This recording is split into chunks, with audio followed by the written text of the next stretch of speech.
রিমা, তোমার শ্বশুর বাড়ি লেগে তোমার এত টান? তুমি টানের দেখছো কি?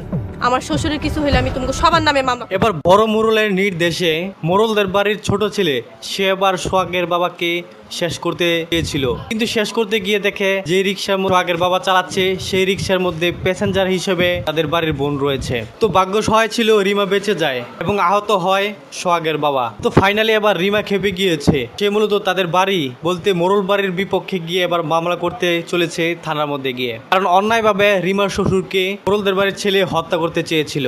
তো ভিউয়ার্স, খেলা আবার ভীষণভাবে জমে গিয়েছে। তো ভিউয়ার্স, আশা করা যায় আপনাদের কাছে ধনী গরিবের লড়াই এই নাটকের 11 নম্বর পর্বটি অনেক বেশি ভালো লেগেছে।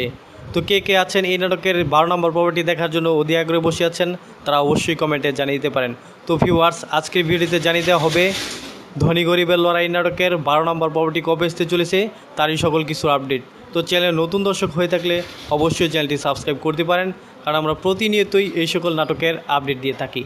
তো ভিউয়ার্স, আপনারা ভালোবেসে এই নাটকটি কে কোথায় বা কোন দেশ থেকে দেখছেন অবশ্যই কমেন্টে জানাতে পারেন। তো ভিউয়ার্স, মোড়ল বাড়ির মেয়ে সুলতানা সে কিন্তু এবার সোহাগকে মারতে গিয়েছিল। সোহাগের পরিবারের সকল সদস্যের ভালোবাসা এবং দিকে সে মূলত পিছুপা হয়ে তাদের বাড়ি থেকে বেরিয়ে আসে। তো এই গ্রামের মধ্যে মোড়লদের সাথে লড়ার মতো একমাত্র সাহস রয়েছে সোহাগের বাবার, তাই সোহাগের বাবাকে শেষ করে দেওয়ার জন্য মোড়লরা উঠে পড়ে লেগেছে এবং ফাইনালি একটি কাজও করেছে। আর হ্যাঁ ভিউয়ার্স, ধনী গরিবের লড়াই এই নাটকের প্রথম পর্ব থেকে শুরু করে 11 নম্বর পর্বটি আপনারা কে কে দেখেছেন তাও কমেন্টে জানাতে পারেন। তো ভিউয়ার্স, ধনী গরিবের লড়াই এই নাটকের 12 নম্বর পর্বটি আসতে চলেছে আগামী শুক্রবার দিন বিকেল 3 ঘটিকার সময়ে ঈগল ড্রামা সিরিজ ইউটিউব চ্যানেলের মধ্যে।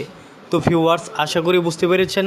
সকলে ভালো থাকবেন, সুস্থ থাকবেন এবং পরবর্তী ভিডিও দেখার আমন্ত্রণ জানিয়ে আজকের মতো এখানেই আল্লাহ হাফেজ।